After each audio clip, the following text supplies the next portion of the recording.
Okay, so we'll begin again, and I'll do introductions. So our next speaker is Major Russ Shirey. Um, Russ received his commission in 2010 after completing officer training school. He has extensive experience as an engineer and program manager with the Air Force's Joint Strike Fighter, electronic warfare, software development, cyber warfare, and ISR capabilities. Most recently, he served as the chief engineer of the Air Force Research Lab Sensors Directorate Advanced Programs Branch. In this role, he led the technical planning, implementation, and steering of the 32-person branch responsible for $409 million in ISR sensor research and development.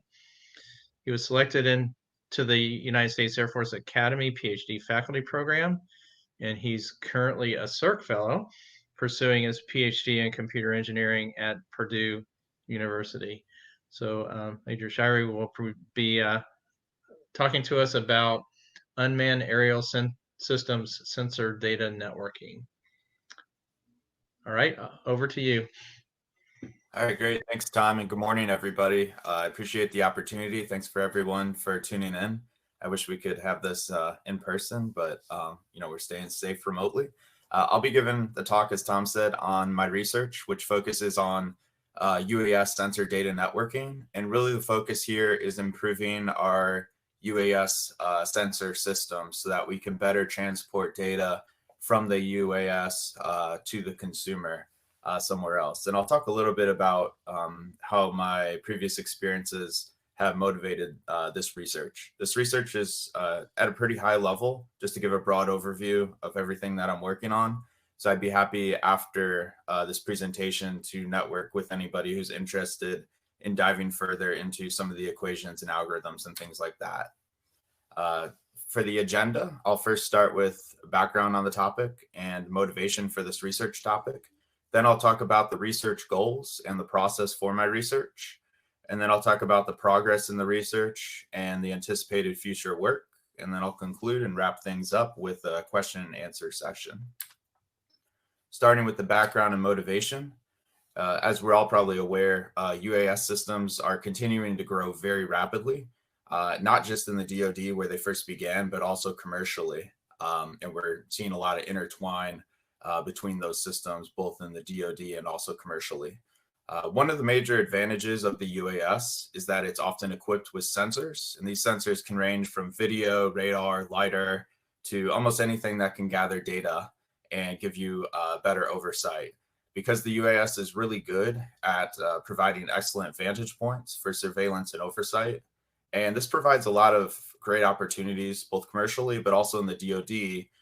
In the DoD specifically, the UAS allows us to push into hostile territory, but because it's unmanned, we don't risk a pilot's life. So that's a huge plus there. Also, we have much smaller UAS, which can be operated often by an individual, and you don't need such a long runway and logistics effort for the UAS. So this provides efficient aerial oversight for a variety of mission scenarios. I just have a picture of some of the different UAS systems on the bottom. You can see some fixed wing, some modern UAS, and then also a multi-rotor on the right. Another advantage of UAS is they're often more economical to build and operate than their manned counterparts, since you don't need to account for the pilot. So the safety systems, the pilot seat, the space where the pilot would be, allows you to save some weight, and you can often add some new sensor systems into the UAS there. So we discussed that the UAS is great at providing vantage points that the human cannot access, and it's very economical, and they're often used to gather sensor data. But once it gathers this sensor data, it needs to be disseminated. It needs to either send to a human or another connected system for decision making. Doesn't always have to be a human. It can be a machine analyzing the data, but the data needs to be sent somewhere to be fused with other data and become part of the overall weapon system. And this requires complex communication networking to reliably transport this data, especially at the rapid speeds and dynamic flight that the US has. Now, let me first say, in my 10 years of experience at DoD, we have very capable and also well-connected systems. But also in my experience, I've discovered some truths about military systems that present excellent research opportunities. And this is really the basis for the motivation of this research. And these research opportunities also parallel the commercial world. The first one, networking is often taken for granted, and it's often expected to work all the time. So what do we do? As systems engineers, writing the contracts and managing the programs, often we over-provision the network to meet these requirements, and this really increases costs. So if we want to meet the system requirements for the sensors all the time, we often over-provision, increase costs, and we end up with excess network capacity.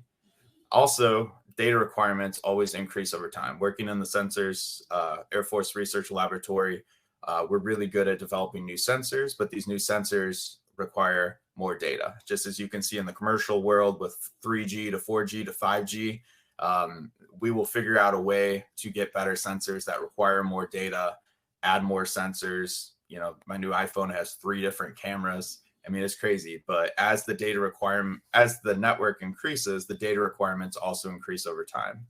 And if the data fits, we create better sensors so the network's congested again. Also, users often push the system beyond the design limits, especially with some of my experience with some special operations users. The mission goes where the mission needs to go, and it's often unplanned. And it's not satisfactory to tell the user that we don't have the capacity to extend the mission to the distance that you need because we didn't design it that way. So we need better ways to work the system so that we can operate out of the specifications it was originally designed and still accomplish the mission. And I'll just show some visual examples of these on the next slide. Here we have the left figure, and these graphs show the throughput in megabits per second on the y-axis, and then just a quick example of time on the x-axis. And on the left side, we see a figure where the dotted line represents 5 megabits per second. And this is just an example of the sensor requirement. For example, a video sensor with HD video requiring a steady 5 megabits per second. And then we can see the solid black line as the actual throughput capacity of the system. And you can see this is an over-provisioned system such that the actual throughput of the system never drops below the sensor requirement. However, we have a lot of wasted throughput. All that area underneath the solid black line curve and above the dotted line is wasted throughput, where we could actually send higher quality data, we could send more sensor data, and we need to take advantage of this to be more economical with our system. On the other hand, on the right side, it shows a similar figure, except now we fall below the threshold of the 5 megabits per second sensor data requirement. And this could be for a variety of reasons, but one such reason could be that the user is pushing the system beyond the design limits. For example, the mission needs to extend to a distance further than it was designed for, or maybe the system has some interference or noise or has some jamming occurring. You can see that there's still network capacity, so we need to design our systems to dynamically adapt. And how do we optimize and improve these two scenarios? Next, I'll discuss some of the research goals and the process for achieving the type of research that the motivation and background provided for. Really, at the end of the day, as an Air Force officer, we want to ensure high quality and timely UAS sensor data to the mission commander or the consumers. And we need to do this given unreliable and dynamic networks. They're not just unreliable because of the dynamic nature of flight, but also you're often flying in contested airspace with somebody who wants to also cut off your network communication. So this creates a lot of challenges. And to do this, what we really need to do is first we need to figure out what does the commander want, develop a grading scheme for that, and then we need to optimize the data that we send back. And we really want to take advantage of excess throughput. So if we have excess throughput, let's send more data. Let's send high quality data. But if the throughput goes down and we don't have excess throughput, let's not abandon the mission just because we went out of spec or we're getting jammed, but let's carefully scale back when the throughput's limited. Most systems are not dynamic, especially not in real time, and they do not do this automatically. In order to accomplish this, we first need accurate flight data, and we need flight data at a high fidelity level second by second, so that we can characterize the communication network and really understand where we can improve, and then also where we fall short. We need to understand and validate relevant networking systems, and we need to do so through real world flight tests. Simulations are great, but often they don't actually mimic the real world. And then if you design a system based on simulations, that system will often have some shortfalls in the real world. But if we gather data through real world flight tests, we can then generate synthetic traces, and then we can design our simulations with lessons learned from the real world flight test. And then we need to understand how system level decisions based on knowledge of our networks can lead to improvement in our end-to-end system. And lastly, our focus is the end-to-end system. We want to improve the user experience for the warfighter. This is just a simple high-level block diagram showing our exact process and methodology that I described before. So first, we need to collect relevant networking data, and we want to do this through real-world flight tests. We want to collect the data at a high fidelity. Also, I mentioned throughput, but we want to also collect other indicators of the network. We want to collect the latency data, which is the delay. We want to collect the position, the orientation of the aircraft, and also the physical data, the signal to noise ratio, so that we can basically fuse all that data together as we're making network decisions. Once we have our data and we've built a model for our data, we next want to analyze the data, characterize the network, and we want to characterize based on the time, the location, and also the orientation of the UAS. And then we develop models to create relevant synthetic traces and dynamically adapt the data we send. Once we have our models, now we can build an emulation environment, and we can emulate actual flights in hardware and software. And we can tweak the flights, we can send the UAS to different positions, different flight paths, because now we have relevant models. So we can repeat the process in hardware and software, which is much more efficient and cheaper than flying multiple flight tests. And then once we have our models in our emulation environment, now we can test and improve sensor data transmission algorithms. So we can baseline existing algorithms that exist within the DoD and also commercially. We can utilize different sensor data requirements, video sensors, SAR sensors, LiDAR sensors, SIGINT, they all require different data, different timing. And then we can modify to utilize the knowledge of the network and the relevant environment and improve our systems. Next, now that I've talked about our background and our research process, I'll next discuss my progress in this research and then the future work that's planned. For phase one, and I really separated this kind of into phases to deal directly with the block diagram for the path that I outlined. Phase one has been completed, and phase one was essentially that first block that I discussed where we collected and characterized real-world UAS flight networks in the communication data. So we went and executed some flight tests, and we captured and analyzed high-fidelity flight network communication data.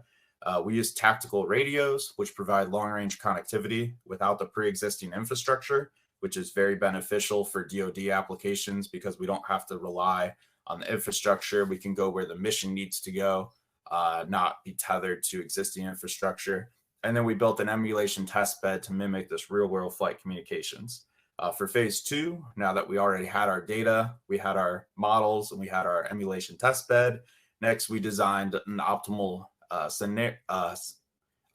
algorithm to optimize end-to-end mission effectiveness with a single platform, single sensor in a dynamic flight environment.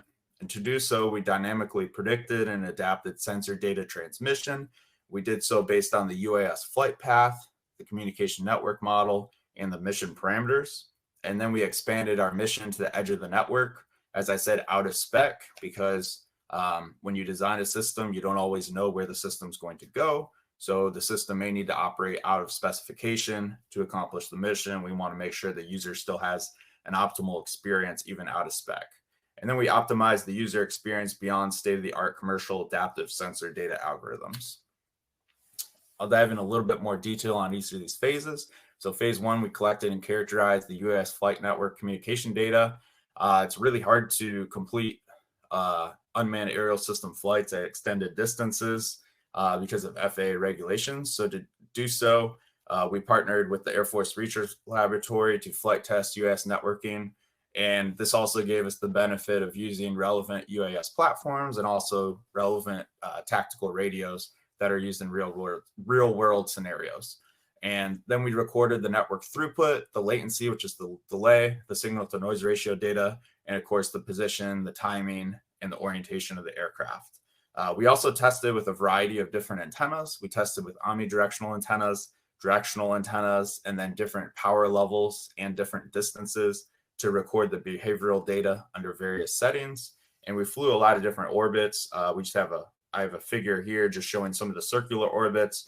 These are very common for unmanned system ISR systems to provide surveillance over a target area where the UAS flies around that area and provides basically a oversight of that area. But we also flew some racetrack patterns, some straight line patterns, and different orbits to gather the full picture of how the plane might fly to build our models.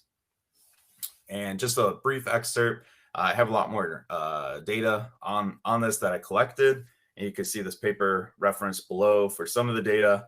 And then I have a lot more that extends beyond that data if you'd like to discuss offline. But basically, once I collected the data, I analyzed it to understand the real world effects on network communication.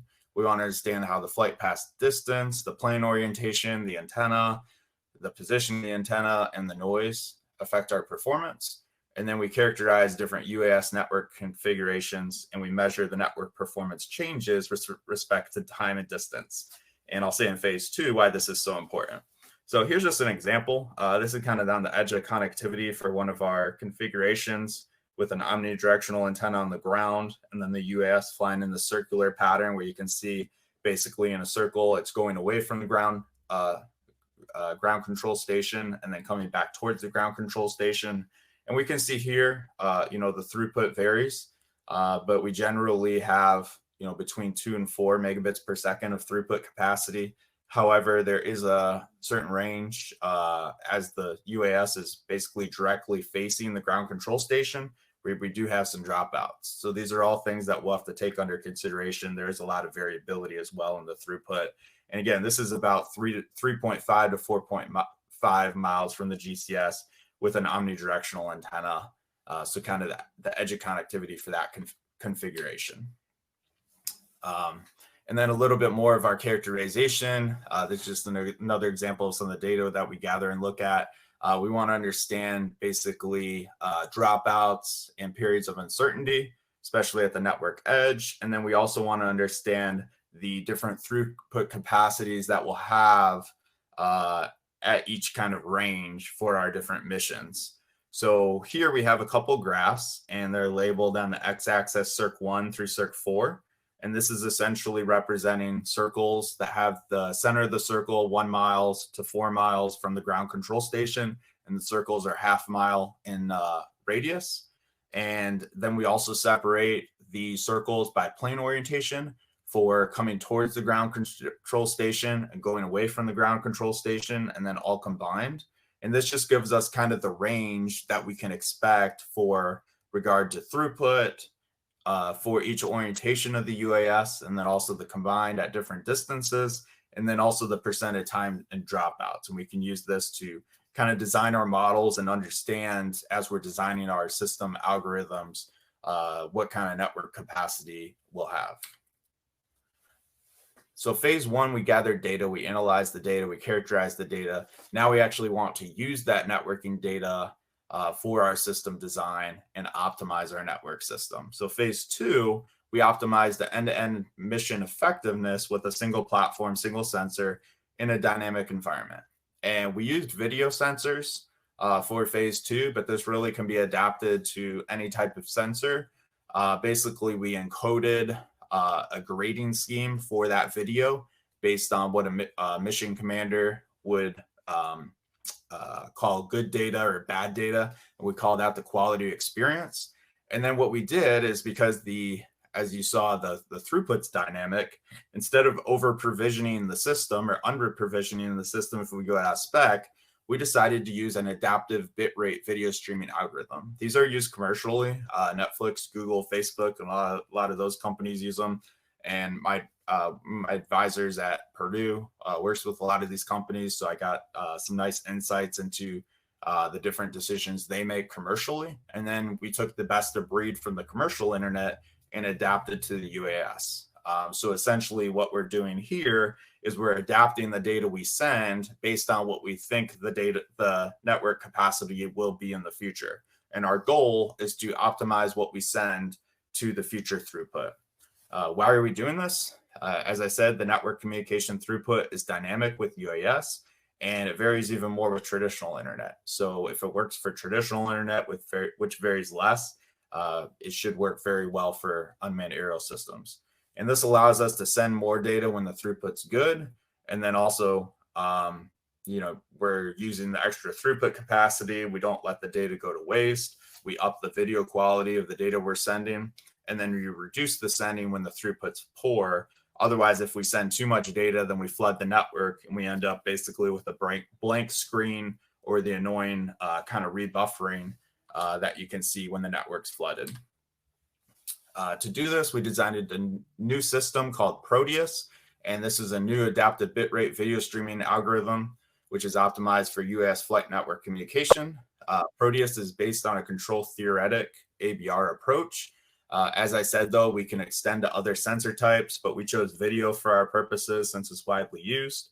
And then Proteus integrates knowledge of the UAS flight path into its design.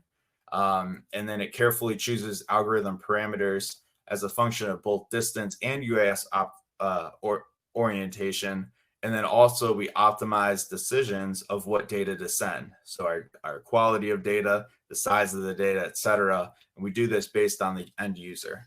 So below is just a simple flight block diagram of Proteus. And basically we have the UAS with the known flight path ahead of time, at least for the next tens of seconds or next few minutes. And then we have our video data which is recorded. We send that data and that network model as well information to Proteus. And then Proteus uses network analytics and a control theoretic algorithm to basically optimize the data that we're going to send from the UAS to the ground station. And then the ground user ends up with an optimized end user experience. Now, they may not get the best quality video all the time, but they'll get the best possible data given their mission parameters. So if you're operating out of spec, you have different options. You can either lower the quality or you can delay the data a few seconds or a few tens of seconds to get higher quality data, but they'll optimize based on the mission scenario. And then we compared Russ, you have 5 minutes left. Yep. Thank you. Then we compared Proteus to a widely used state-of-the-art algorithm, which is called MPC. And this algorithm is used by Netflix, Google, Facebook. So we wanted to compare kind of the state-of-the-art in the commercial world. And Proteus outperforms the commercial algorithm by quite a bit.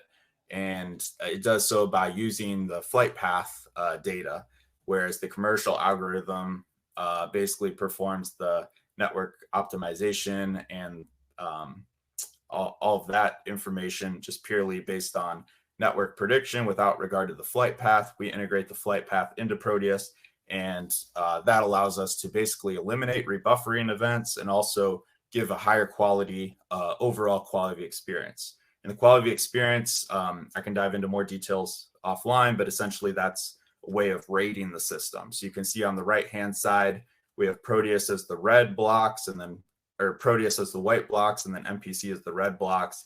And you can see that Proteus outperforms MPC. Then for our current work, now we're moving from single platform, single sensor to optimizing single platform, multi-sensor. So our focus is on longer term flight planning for sensor communication. We're increasing the distance for these scenarios and also the different flight patterns that we can integrate.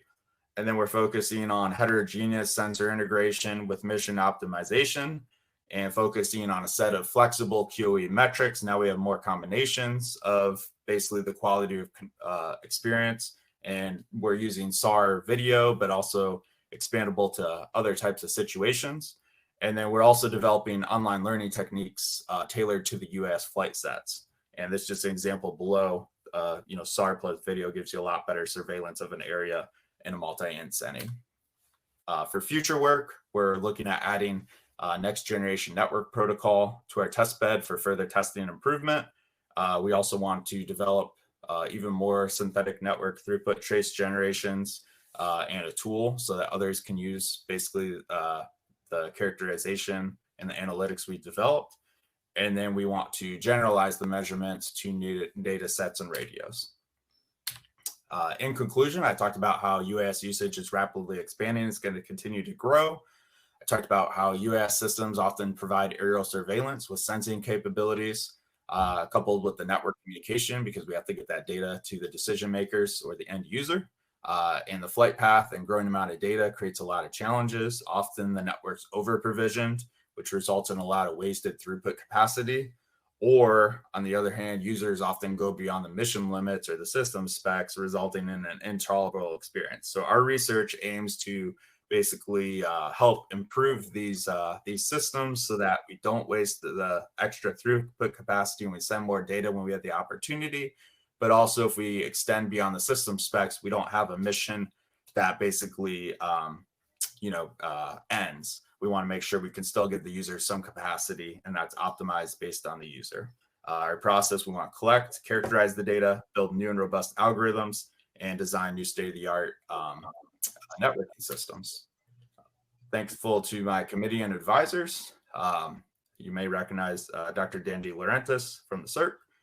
He's on my committee, and he'll be presenting tomorrow. So thanks to everyone who's helped me on this research, and also the Air Force Research Laboratory for helping me flight test. I'd like to open it up for any questions now. So please put a question in Q&A if you have one. We don't have any yet. I will ask one question though that I'm interested in. Can you talk just briefly about any of the challenges you saw integrating the commercial technology into the UAS? Yeah, I think kind of the main thing with that is the focus of commercial technology is not, they do have live video streaming, and that's obviously a major use case of commercial technology, but a lot of video streaming systems such as Netflix, for example, uses pre-recorded video. So the algorithms they use for optimization are not always focused on liveness. Whereas for military scenarios, we don't always need live data, but often the mission requires live data. And so basically adapting the commercial state-of-the-art algorithms and adding liveness parameters, that was a bit of a challenge that we saw. And that's probably the biggest difference that I saw between commercial and DoD networks.